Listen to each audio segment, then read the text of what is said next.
Sad new details in a story we've been following for you since yesterday morning. A missing woman from South Daytona has been along with her ex-boyfriend. We've been told that both were found dead inside that hotel room. Police are calling it a murder-suicide. They say a hotel employee found 22-year-old Amber Turner dead inside a Port Orange motel room, along with her ex-boyfriend, 27-year-old Aaron Ross. Co-workers started looking for Turner when she didn't show up for work on Sunday. Investigators say Aaron Ross became obsessed with Amber after she broke up with him. Last week, she called police when her ex wouldn't leave her alone. Investigators say she filed a petition for a court-ordered injunction and had a hearing set for this Friday. Unfortunately, this is the story that we've all heard and seen before play out. A woman seeking a restraining order from an ex-boyfriend, and then things just take a turn for the worst. The question many of us have is, why is this process so difficult? Joining us right now to explain is Dr. Richard Weinblatt, the cop doc. Thanks so much for joining us. Thank you, Talitha. Nice to be back. The big question, why is these restraining orders so hard to obtain? Well, what happens is that the restraining order, the burden of proof is on the petitioner.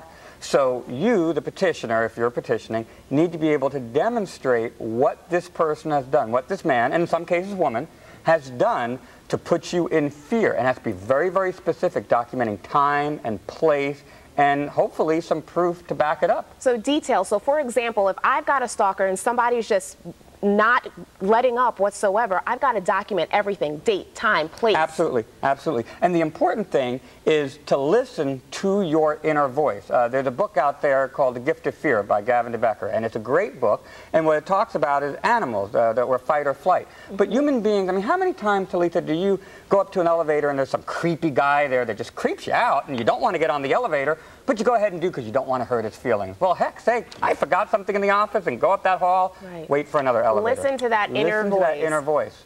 And then also, what about friends and family?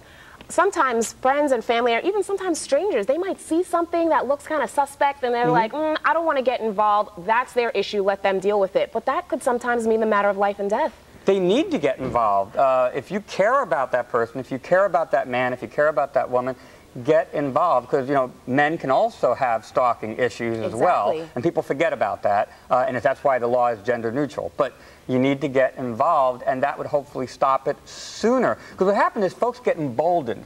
The more they do, the more they get away with, the more they feel they can get away with. Yeah, they're going to strike even harder the next time, possibly. That's right. So getting involved also means contacting the police. Absolutely. Call law enforcement.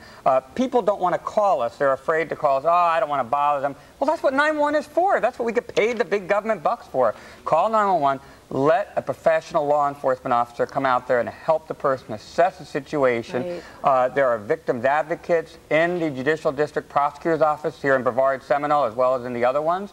And let those folks help you to fill it out so you have the proper documentation. You can demonstrate that fear, and the proof is on you as a petitioner, and you've met that proof, and the judge can sign it. All right. Well, thank you so much. Show that documentation. If you've got that inner gut feeling, act on it and contact the police. Thank you so much for all of your advice. Cop Doc Richard Weinblatt, thanks again for joining us. We'll send it over to you, Jackie.